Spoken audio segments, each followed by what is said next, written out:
class. We've also been to walk into our schools. The White House. Oh.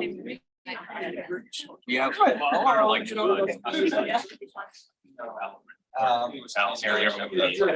Thank you, everybody. Yeah.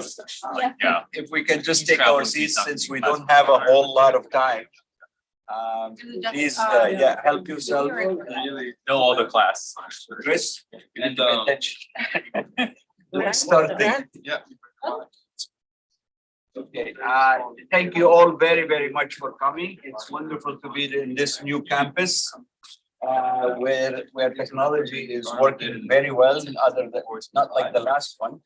And it's nice to see a lot of faces back here on campus.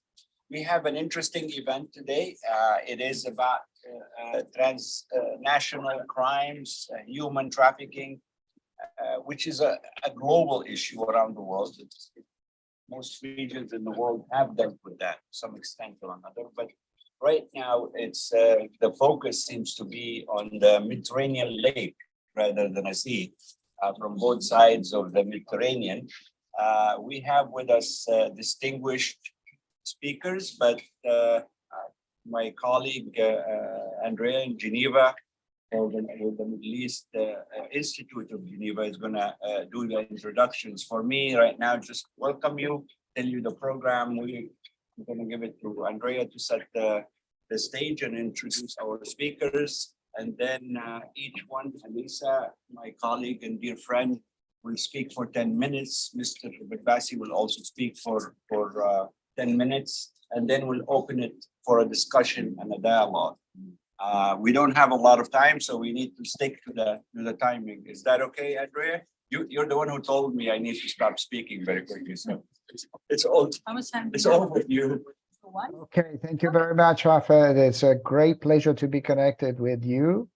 Hope you hear me well. I'm virtually joining you in this interesting event. For those who don't know me, I'm Andrea Cellino. I'm a senior fellow at MEIS, Middle East Institute, Switzerland, which is a newly created institute in Geneva, a think tank that works on geopolitics and geoeconomics, in particular on economic diplomacy in MENA and in the GCC.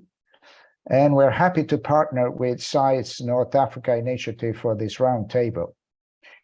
As today we are investigating the intersection among migration, transnational crime, and human security, I will waste no time and introduce by our two distinguished speakers.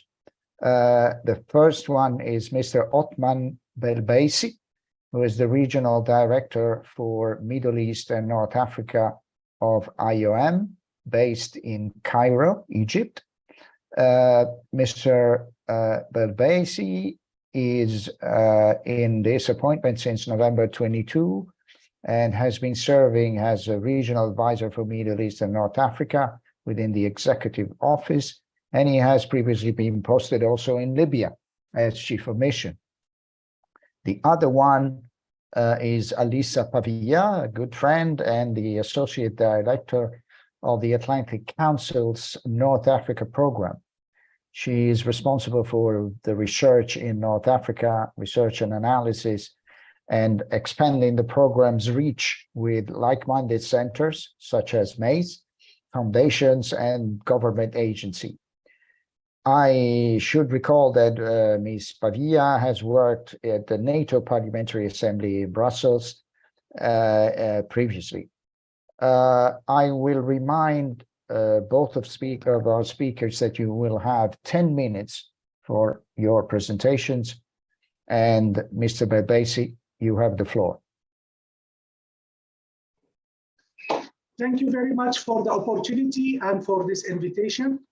In those 10 minutes, I would like to focus on giving you as much figures and recommendations, concrete recommendations as I can, but I will be happy to share concrete examples from the field during the discussions and questions and answers. So I would like to cover in my presentation 3 key areas. Firstly, to give an overview on the migratory trends in the region, specifically with focus on North Africa. Secondly, please allow me to touch briefly on how these trends influence the subject matter of smuggling and trafficking. And then I will conclude by what IOM is doing and providing some recommendations. So in terms of statistics, North Africa continues to be a region of origin, transit, and destination of international migration and forced displacement. In North Africa alone, it is estimated that there are more than 10 million migrants. The MENA region, as of 2020, hosted around 40.8 million migrants and refugees, which represent 15% of migrants and refugees worldwide. Furthermore, the MENA region hosts 15.7 million internally displaced people, which represent 26% of the total IDPs in the world. This essentially explains why approximately 1/4 of IOM workforce are working in the MENA, covering more than 250 projects. Countries in North Africa have been facing growing mobility trends in recent years. This sub-region hosts millions of displaced persons. Patterns of migration in North Africa were included inflows and outflows of migrants, in addition to migrants transiting in North Africa coming mainly from West Africa. As such, migration from Africa poses significant challenges from political instability, human rights violations, lack of economic opportunities, the lack of legal pathways to migrate, or lack of knowledge on regular migration routes. All of this results in irregular migration from or through the countries of North Africa. Irregular migration routes across Mediterranean Sea may expose migrants to human trafficking and exploitation by smugglers, endangering the safety and well-being of migrants. In the first half of 2023, has been marked by a series of irregular migration journeys resulting in numerous deaths and disappearances. The Missing Migrants Project recorded 2,740 deaths and disappearances globally during the first half of 2023. This is compared to 3,716 in the same period for 2022. Every day, many travel the route with the hope of reaching safety. They flee war, violence, poverty. They endure exploitation, abuse, violence, and detention. And thousands die and lose their lives trying to make their way to a better life. It is not an only risky route taken by desperate people, but also a billion-dollar business route controlled by criminal networks. It's among the deadliest journeys in the world for children. Due to the lack of safe and legal alternatives, many have no other option but to use this route. The most dangerous part of this route is the 1,000 kilometers that migrants have to cross from the Libyan desert to the Libyan Mediterranean shores. During this journey, they are using unreliable transportation methods, mainly trucks, buses. They are forced to change the mode of transportation many times. They face different types of abuses, especially during the part of their journey where they cross the desert. Let's not forget, on paper, those people did not enter the country. They do not exist on paper. Nobody knows where they are. Many of them have lost contacts with their families, and they are totally under the mercy of the smugglers and the traffickers. Now, if we want to be also more specific, 14.7 of Tunisia's population live abroad, mainly in Europe, other African countries, and Middle East. Tunisia has an estimated 60,000 migrants, mainly from neighboring countries. The recent economic decline in Egypt, described by Egyptian Prime Minister as the worst crisis in the century, is also a potential driver of migration to neighboring countries. The conflict in Libya has also had significant impact on political, economic, and social situation in North Africa and MENA region as a whole. We know that Libya has historically been a receiving country for migrants. 2011, there was an estimate of more than 1 million migrants live and work in Libya. Now the number is half of that, but still they are not or cannot be integrated within the community due to obvious reasons and due to the conflict. The continued instability in the Sahel region has particularly intensified migration flows to and through Algeria over the past few years. And they use this route so they can also make their journey or continue their journey to the Mediterranean through Libya, Morocco, and lately Tunisia. With this overview and trends, how does this also relate to the nexus between climate change and trafficking and smuggling? Let me start by talking about trafficking. To recall, trafficking in persons results in exploitation of boys, girls, men, and women within their own countries or abroad in situations where victims are not able to escape from their abuser. And this situation is very clear during the smuggling or during the movement process, especially in the most dangerous parts in the deserts. The primary form of trafficking in the region is for the purposes of forced labor, including domestic servitude, debt bondage. It must be noted also that North African states are transit countries for victims trafficked from the region of sub-Saharan Africa into Europe. With regards to combating smuggling, IOM have developed a comprehensive approach to counter migrant smuggling based on direct assistance to migrants and building capacities within the states to enhance law enforcement and prosecute the leaders of the trafficking and smuggling networks. Here, it's worth noting that in most of the situations, the ones prosecuted are the small smugglers and not the leaders of the main smuggling networks, and that's why they remain active until now.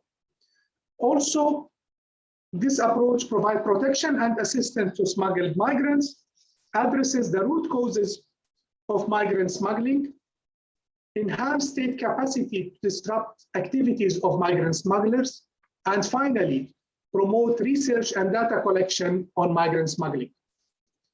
When we talk about research and academia, I would like to refer to a good example of the Arab Center for Technical Cooperation on Migration and Border Management.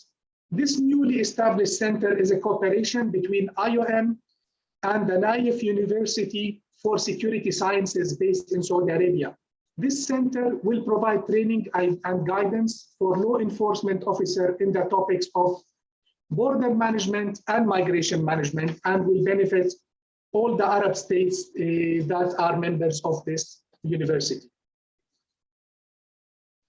IOM has long emphasized that policymaking should be based on sound data and should be evidence-based. And until today, we have the lack of data when it comes to migrant smuggling and migrant trafficking.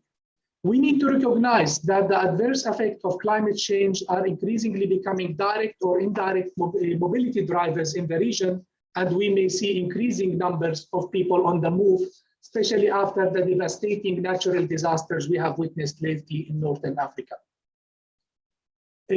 Now I would like to move to the part how IOM is responding. So in Tunisia, where we are implementing a number of programmatic interventions, such as assisted voluntary return, which means returning migrants to their home countries, allowing them to start a new life.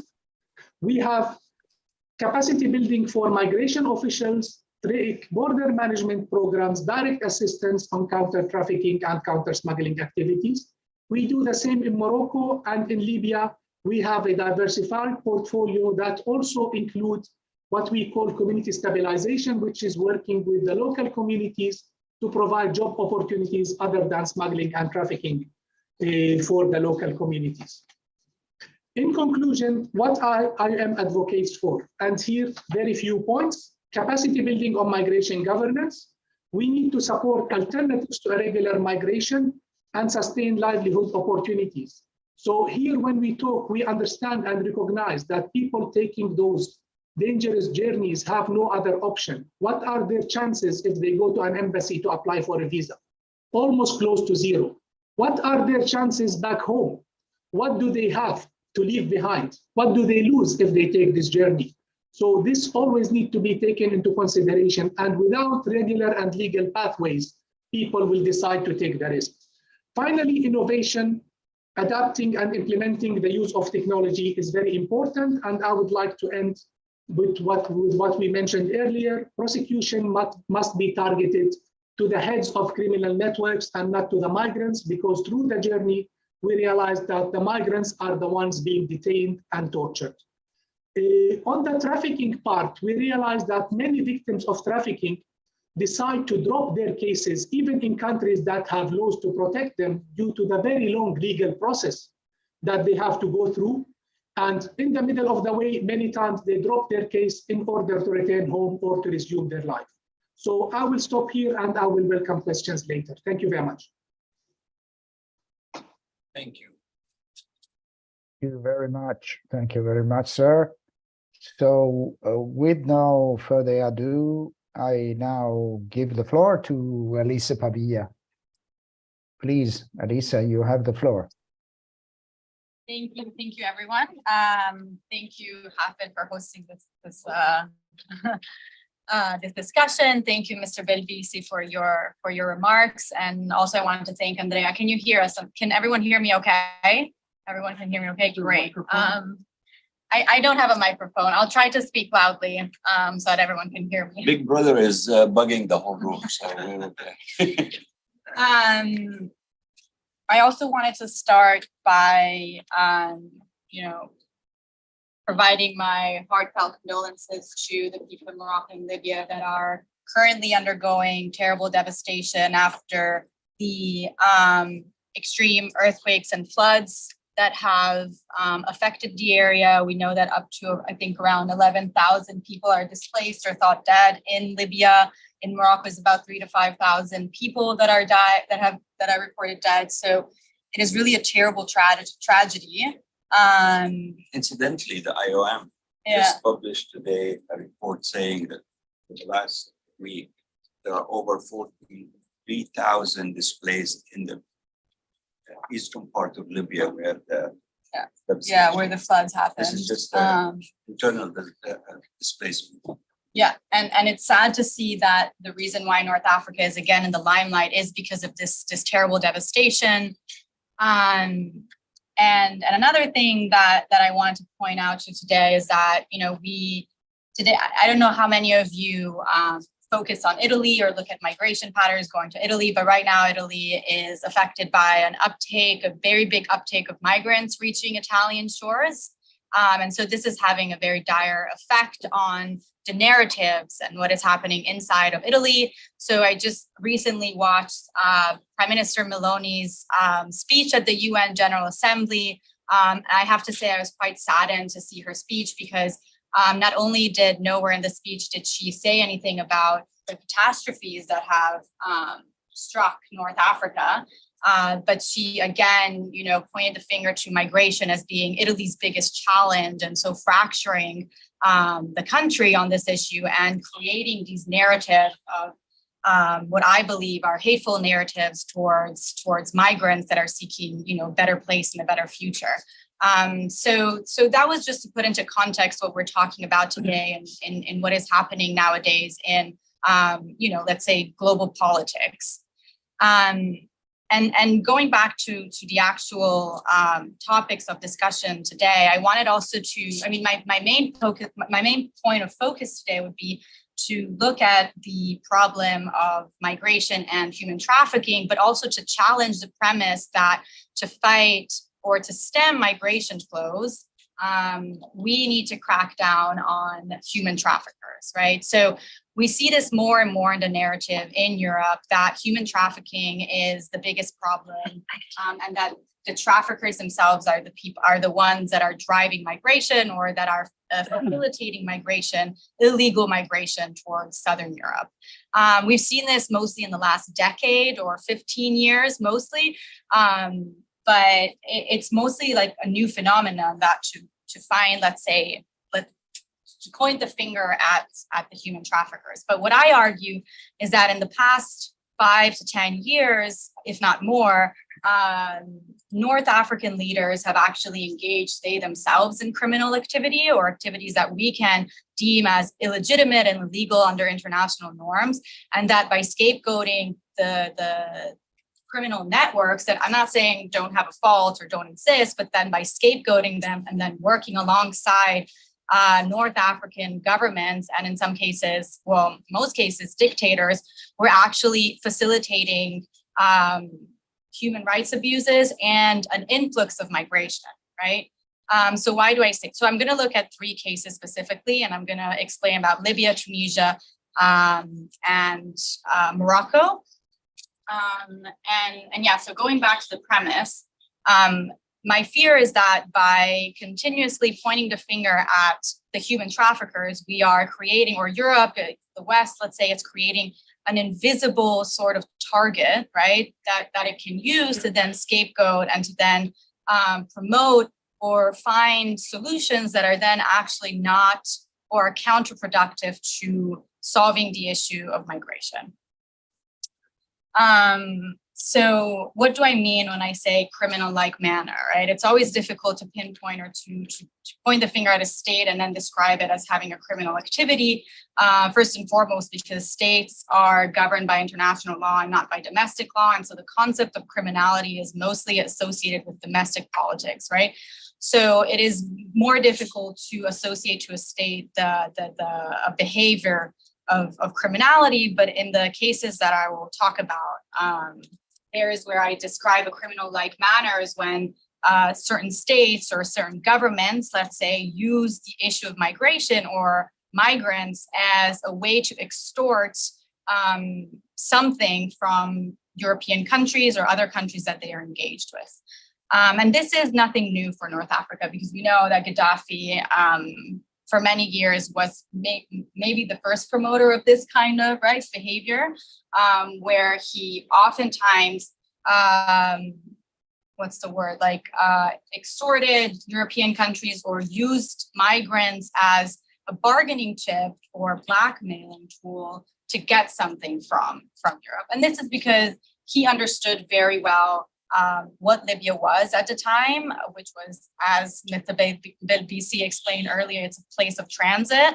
And it's also a place where a lot of migrants actually go to relocate from sub-Saharan Africa, for example. So Gaddafi understood this very well, and he used it to engage in bilateral talks and bilateral agreements with European countries, but also, again, to blackmail European countries. And so the most notorious speech that comes to mind was then when NATO intervened in Libya, and he said, "I will unleash the gates of hell," when he meant, "I will unleash all the migrants that will come to Europe if you strike Libya," because he understood that he had that power. And the problem was that the European countries were cornered and blackmailed. And this strategy has worked, historically has worked with European countries, because we see this even today. European countries do not have a way of facing the migration issue, and so are very easily subject to blackmail from North African leaders.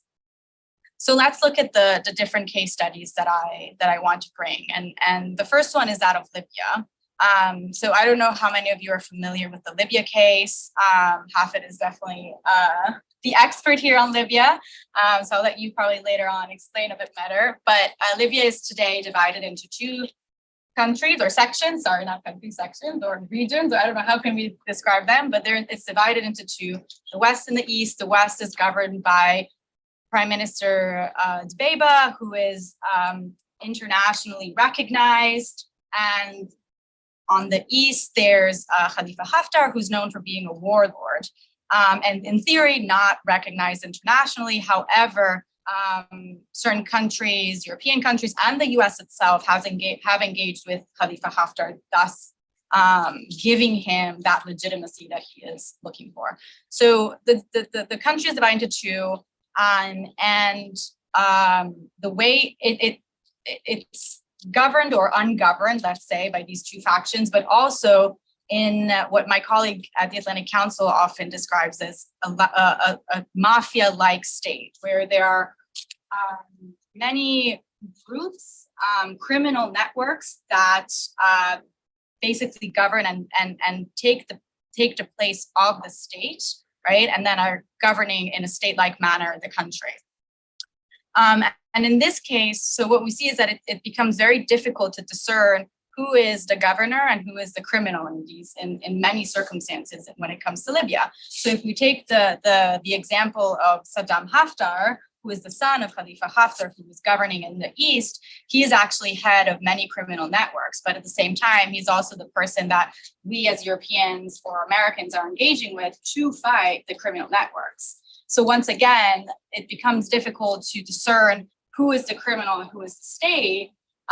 And by pointing the finger at the human trafficking and saying that that is the main problem, then more often than not, because it's so difficult to discern who is the criminal and who is the state in these cases, then European governments are actually working with the same criminals that are perpetuating and fomenting migration, right?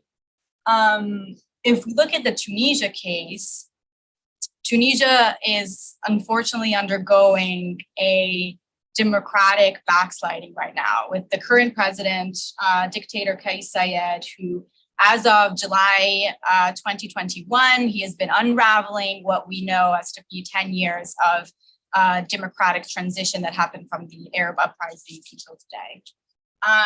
And he has engaged in a number of activities that, again, can be linked to a criminal-like behavior where he has promoted xenophobic and anti-migration rhetoric when, for example, in February, he made a speech saying and alluding to the Great Replacement theory and saying that migrants in Tunisia are actually part of a bigger conspiracy to replace the demography of the country. I don't know if anyone saw, but 2 days ago, he said that the name Storm Daniel is a way for the Zionist state to infiltrate the country. It's a Zionist Exactly, conspiracy. like the Zionists are behind everything. In July this summer, the National Guard, the Tunisian National Guard expelled 1,200 migrants to unknown places on the border with Libya. And these are all a number of very criminal-like activities that foment, obviously, migration because it creates a situation of unrest and instability for the migrants that are living there. And it also creates a reason for them to leave and to take to the very dangerous route that we know is the Mediterranean route towards Europe. But at the same time, he is also the man that Europe, Italy, von der Leyen, they're all engaging with to try to stem irregular migration, right? So once again, we see this dichotomy where Europe, by pointing a finger to this invisible human trafficking network, is then signing deals with these dictators and leaders who are actually they themselves acting in criminal-like behaviors and fomenting migration towards Europe. So it's really counterproductive for Europe to be engaging with these leaders. And then the third case that I wanted to bring to attention is that of Morocco from a few years ago, when in July 2022, so for those of you who don't know, Morocco and Algeria engaged in, let's say, a sort of conflict over many issues, and one of them is that of Western Sahara, right? So Spain had decided to host Ibrahim Ghali, who is the head of the Polisario Front, for treatment, for COVID treatment. And as a retaliation, Morocco was very upset because they saw this as Spain siding with the Polisario and Algeria on the whole Western Sahara Front. And as a retaliation, okay, and then as a premise also, there's two enclaves that Spain has in Morocco that are that of Ceuta and Melilla. And so they are Spanish enclaves, but because they are in Morocco, obviously Spain and Morocco need to work closely together to deal with a number of issues, and one of them is that of the migration influxes. And so as a retaliatory measure, Morocco basically opened the gates or opened the migration fronts for migrants in the two enclaves, and over 2,000 migrants from one day to another kind of went to the enclaves, and Spain was completely overrun and understaffed. But this was, and as a result, many migrants actually died from that case. But this was something that happened as a result of Morocco's actions. Okay, I don't know how many human traffickers were involved in this. I think none. And many people died, and we saw a clash between states. But as a result, as opposed to, as opposed to engaging with Morocco or trying to take a harsher stance with Morocco, Spain immediately retreated back, it retreated on its steps. And what they did was Spain then recognized Morocco's sovereignty over Western Sahara and the autonomy plan, right? So this was a case of, again, Europe not knowing how to deal with migration and then being completely blackmailed by another one of these North African countries and their inhumane behavior to try to extort something from Europe. And Mo was finished. I'm just gonna have some water.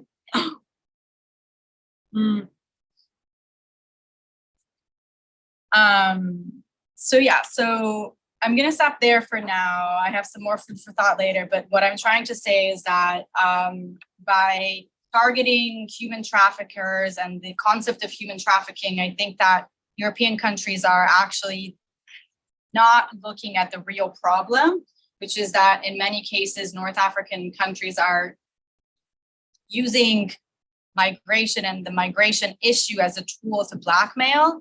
And as a response, Europe needs to become more cohesive in its response and find solutions, like Ms. Belbeisi said earlier, that are more targeted towards finding, safe passages for migrants towards Europe, but also at the same time, demonstrating that Europe is not in a position to be blackmailed and is not scared of receiving influx of migrants. Thank you very, very much. It's always great to listen to your insights. I think Alissa touched on a very, very fundamental issue, and that is this unrecognized, unofficial, perpetual system that is actually making this migration and this criminal networks extremely profitable. An example is, for example, in Libya, where Italy will deal with some of these smugglers directly. And the idea is for them to alert Italy if there is migrants moving. And so the Italian government will pay them money if they report on any of these boats. So logically, what happens is that they will take money from the poor migrants, charge them for money to go to Europe. Then the minute the boat leaves, they call the Italian Navy and report them. So they get paid twice. Exactly. And so this entire system is really fundamentally a problem. I will encourage all of you to take this and expand it further on the region as a whole. There's a report that was just published by our friend and colleague Tim Eaton at Chatham House 2 days ago about how the world or Europe and the United States have really gotten themselves into this mess in which they will don't hold dictators or other governments accountable for the sake of keeping stability. So let's keep quiet about what Hafed is doing or what bin Said is doing, just so we don't create problems. The problem is, this is the very system that's actually creating the instability and expanding it around the world. We're going to open it to discussion. Andrea will take the questions from online, where we have a number of large audience. But let me start off with a couple of comments or questions from you here in the room. Anybody, please. Hi, my name is Iman Kisay. I'm a senior program associate on the Algeria and Libya portfolios at the International Republic Institute. I want to mention, maybe you left out a fourth case, Alissa, the June 2023, where nearly 2,000 migrants died right off the coast of Greece. At some point, we have to understand that somewhere in the Mediterranean, when they cross somewhere, it becomes the EU, Europe's responsibility to care and safeguard for these migrants, right? And not looking to point finger, but creating solutions. Since 2015, the EU has spent over 6 billion euros on North Africa for migrant causes. And they continuously say they don't have the resources and they don't have the infrastructures set in Europe to receive these migrants. Yet they've had since 2015 the funding available to do so within the EU. So I just want to add that as a possible fourth case that is overlooking and them continuously. We have individual countries such as France, Italy, and Spain that continue to pay these North African countries, knowing that they're being discriminatory and causing It's a more. very important question. I mean, it also shows the hypocrisy and how migration is being used internally in Europe for political expediency and playing around. So thank you for bringing that up. Alissa, any comment? Yeah, I mean, I absolutely agree. And also it shows again how in reality, Europe does have the money to pay for integration, integrating migrants into its borders. It's really a question then of identity. It becomes a question of European identity, whereby Europe is just never grappled with the concept of how to diversify and deal with migration. It just refuses to do so. Some countries have done it better than others, France and the UK, for example, but they've had their own issues in integrating large, groups of migrants, and those are understandable. But when it comes to Italy, Italy has always had, and I'm sure Andrea has to say about this as well, but Italy has used the constant victimization of itself, right? Of victimizing because it is the first country of origin or of transit. But in reality, if you look at the numbers, Italy is one of the countries that has taken in the least amount of migrants in the past 10 to 15 years, right? And so in so doing, by victimizing itself and by, again, paying and externalizing its borders to North African countries, we're actually, Italy and other European countries is actually wasting a ton of money that should be used internally. But that's because they just don't want to, right? They just don't want to deal with changing, with diversifying their population. Okay, another question from here, and then we'll go to online, please. Kind of jumping up what you were just saying with, Italy not wanting to engage in this. Do you see opportunities for either the countries that you mentioned in the case studies where the governments are kind of complicit in the human trafficking, or incentives for the European countries to maybe incentivize more legal or streamlined ways of migrating? I think whether that's done bilaterally, multilaterally, or otherwise. Yeah, that's a great question. So you're asking whether there's more what are the ways in which, right? And which, how do you incentivize this behavior for either side, I guess? Well, one of the big debates is always the idea of finding safe passages, right, for migrants. And so the issue right now, or one of the issues that Southern European countries have, is that there actually is no legal way for people to reach Southern European countries through the Mediterranean route, right? The only legal way is by applying for visas in their home countries and then going that route, right? And so in so doing, everyone becomes an illegal migrant. And then it's an incentive also for them to then take the Mediterranean route, because they know that by reaching Europe, they then have a right to asylum, right? And so if we found legal ways, that means though that Italy and European countries will have to divert large amounts of sums to then create or to have centers that and personnel that will look into the cases and deal with providing the necessary paperwork and visas to the people coming in, right? So that's one way of doing it. But again, Italy has and I talk about Italy because it's the case that I understand the most, but Italy has constantly refused to do so. And even the most recent case is that, with the influx of migrants, what Giorgia Meloni has provided is that the solution is that the migrants now have up to 18 months to reside in the Italian state, but after 18 months, they're going to have to be relocated either to their home country or abroad. But that's going to be virtually impossible because migrants are more often than not relocated to their home country. And in so doing, what's going to happen is that the migrants are once again going to become illegal migrants on Italian soil or in European soil. So safe passage for migrants is one of the solutions because it means like legalizing their status, their refugee status through the Mediterranean route. Thank you. I don't know if Andrea wants to add something Yes, to that. I know that And then also Andrea. Thank you, Alissa. Yeah, a couple of questions from the audience online. The first one is for Alissa. Declaring war to human traffickers seems to be the mantra of some EU member states, and you mentioned correctly Italy, but the traffickers are just a symptom of the migration challenge, not the cause. We can agree with that. What can we do to change the narrative on this and thus change the political approach? Then I have another question for Mr. Belbeisi. Should I go on?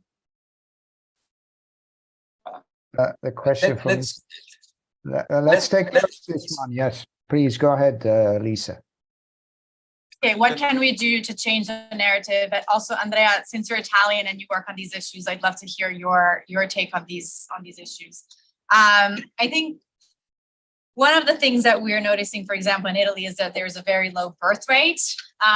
So one of the things that Giorgia Meloni did was to engage in a conversation with Elon Musk about this. I don't know if anyone saw, and that was because Elon Musk apparently feels very strongly about the low birth rate in Italy. However, at the same time, the same country that has one of the lowest birth rates in the world keeps, again, as we know, not accepting migrants. And so one way is just there's an excellent article in The Economist about this. One way is to just reshape the narrative about the fact that we actually do need people to come to Italy because, in 30, 20, 30, 40 years from now, there's going to be no one to repay the pensions of the 20-year-olds that are today working in Italy, right? And we just don't have, we need to continue having a working state. And so obviously bringing in people from the outside, even labor, will help with the country's demography and other issues that Italy is facing. Andrea, did you have anything that you wanted to add? Oh, we can't hear you. Yeah, sorry. No, that just a couple of things quickly before I go on with the other questions, because I shouldn't take the prerogative to address. But I think about a couple of things that I can add to what you just said. One is obviously creating new strategies to accompany the legal and orderly welcome of refugees and asylum seekers. Since we need a workforce in Europe, we need to help them resettle in the countries of destination, and doing that in a legal way can help fighting the criminal network, because we basically offer the possibility to be welcomed as a workforce in Europe. The second one is to improve the governance across the region, and in particular with our North African partners. And so instead of flooding them with money to stop migrants, start working with them to promote a culture of rule of law and human rights. It's a long-term, but this will, long-term process, but this can foster the creation of more stable and reliable network of local partners in North Africa and beyond. These are two things that I can add.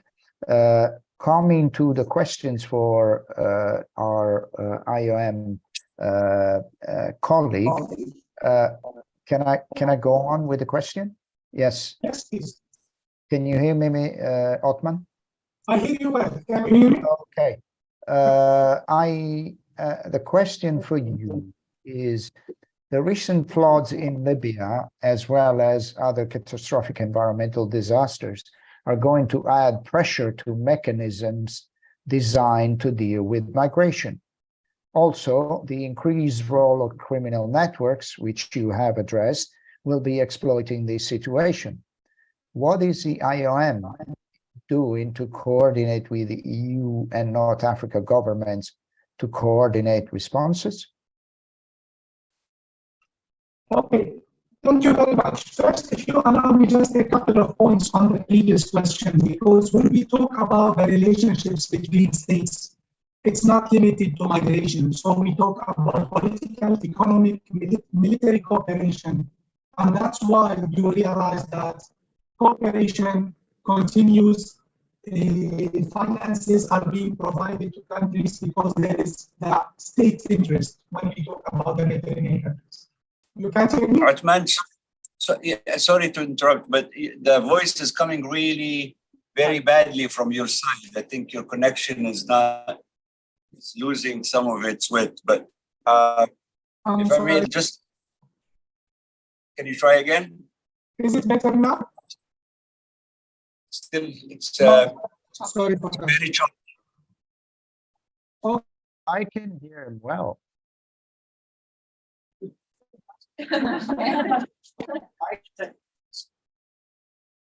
Let me just take one question here and then hopefully, now you froze altogether.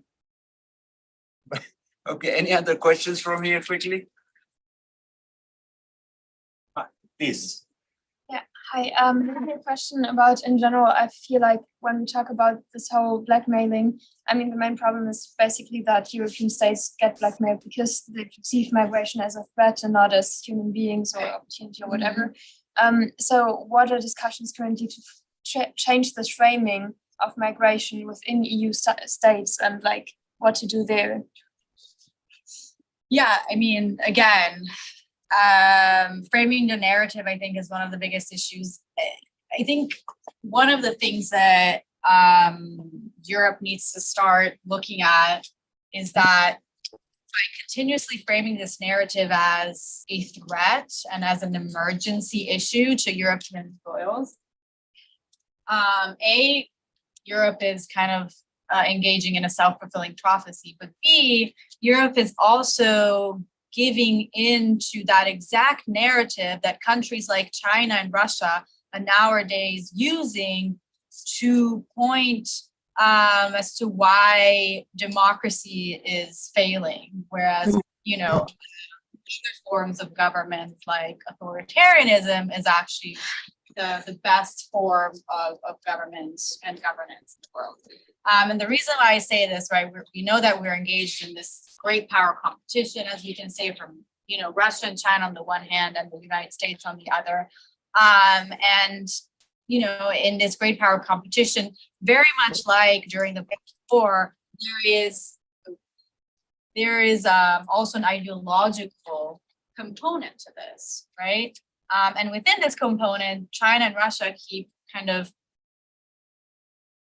demonstrating or showing to their respective peoples that democracy is inherently failing because they themselves cannot keep up with the same world order that they created based on human rights, right? And so this is exactly where the issue of migration is showing that we are fractured and hypocritical, right? And so if we were to show that in reality, we have one view and narrative that is based on human rights and dignity, we can also demonstrate that within this ideological war that we're engaged in, or that in reality democracy is not failing and that we can continue forward on this path. I hope that answers your question. Let me try to go back to Othman and see if we can. Do you want to take another shot at answering, Othman?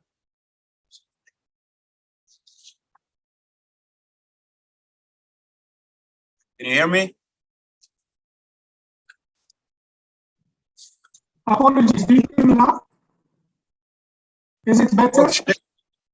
No, مش عارف ليه بس the voice is really choppy. We can't even make it out. Okay, just one final attempt to change that. Is it okay now? No, Sorry. Try to switch up the video and just use the audio. there is Okay. one more question. Let me just go to it first. Well, Othman is Is it Mexican. better? Yeah. Just 1 second, Othman. Yeah. Mine was in a similar vein about Europe's fear of migrants. And you had said at the end of your initial statements that if they could demonstrate that they weren't, perhaps they wouldn't be used as a bargaining chip.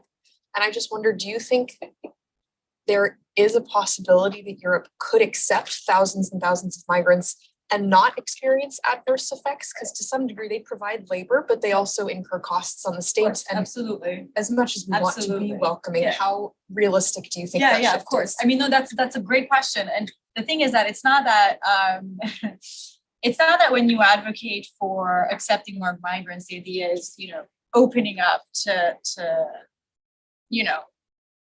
everyone and everything, right? The thing is that's what was the speech of like Giorgia Meloni today of saying, if we now open our confini, the state border, thank you. We open the border, then we have no borders, and then we will go back to a country with no borders. No, this is not what anyone is advocating for, right? There are obviously legal pathways to then demonstrate whether migrants are economic migrants or refugees, right? And so there are ways of establishing that. I know that the US also engages in this, also has its challenges, but I know that the state apparatus, for example, State Department engages and employs thousands of people to look at people's papers. We don't do this here. Like we refuse to actually set up those facilities that will then be able to discern, for example, whether someone, we just refuse to do it. We say no to everyone before, right? The solution is to say, no, we have to provide legal pathways so that people don't die. Once they come to Europe, we will make an assessment of whether they are an economic or a refugee. And then based on that, there are all the other measures that states can engage in and that other states around the world have engaged in. But we're at a state where Europe just refuses bluntly to do that. Yeah, I think that. I think we should try to give the floor to our I think it works now, right? It works. That's what I'm saying. Does it work now? Thank you. Yes.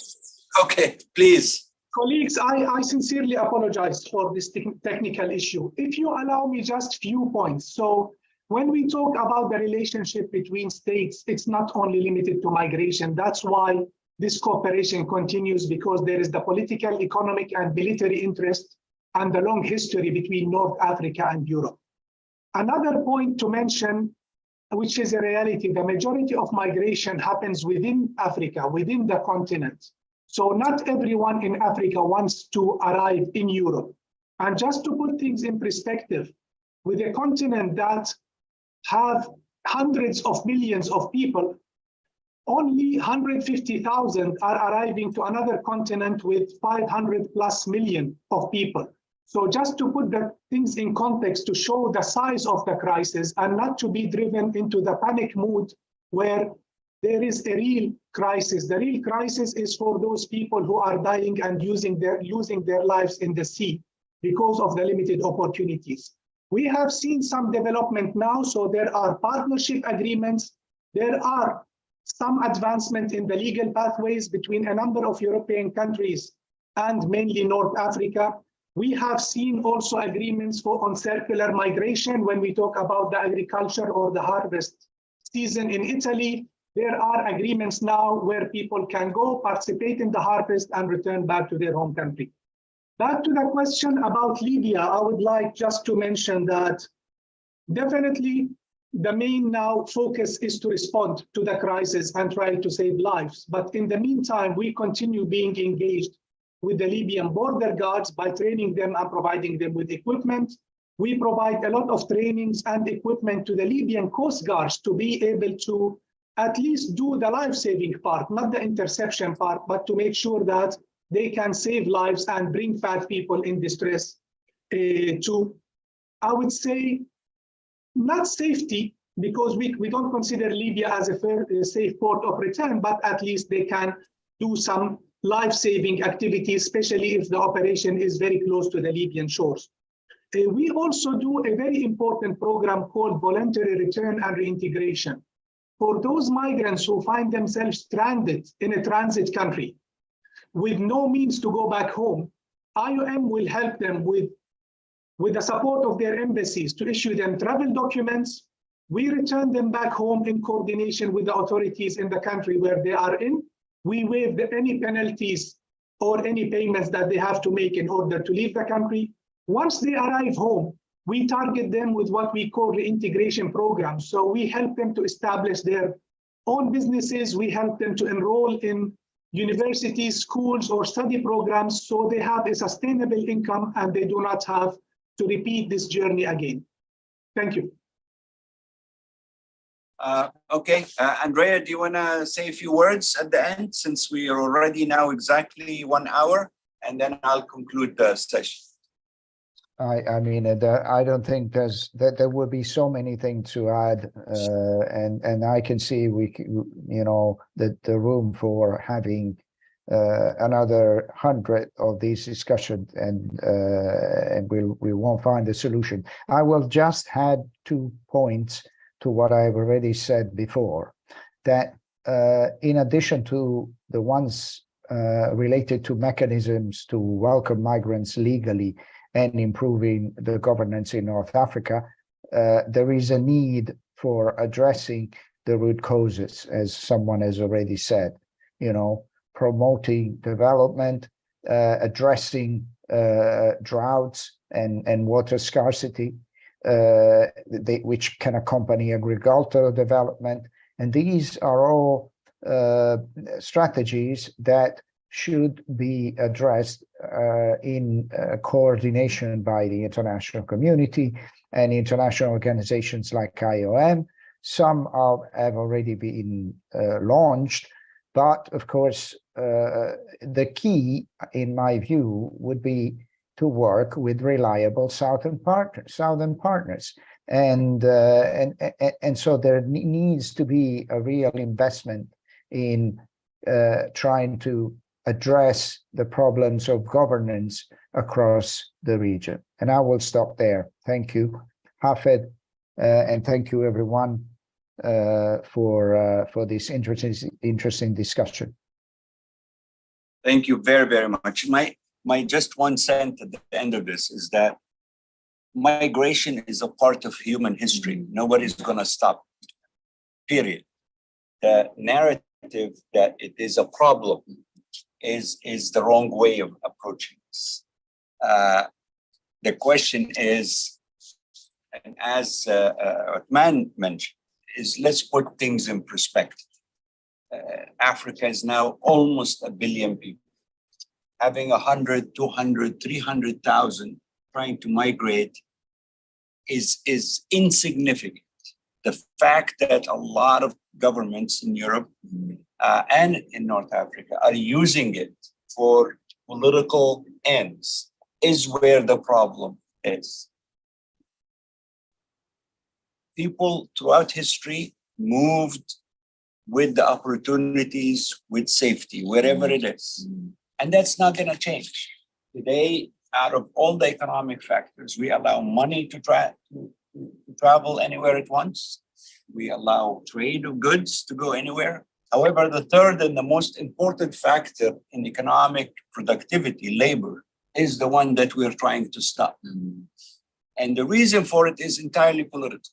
And it's becoming a game between countries. But I think we need to re-emphasize that this is a human issue. It's human in every sense of the term, not only human in history, not only human in its reality, but it's also the cost of it is very human. And I think somebody needs to, or all of us need to change this dynamic of this conversation and not allow a bunch of politicians to use this as a scare tactics to get elected. or to bribe somebody or to extort money, basically using human beings as cattle, which is really a fundamental issue that I think we all need to address. I want to thank you all very, very much. Othman, thank you very much from Cairo, Andrea from Geneva, and my dear friend, Alissa here in Washington, all of you here. And I'm glad you all got to experience our first event here in this new, beautiful building where technology worked, thanks to Paris and Dalia for doing a great job in organizing this. Thank you very much. And we will be doing more. Thank you, Hafed, and thank you, Lana, for organizing everything. It's been great. Thank you very much.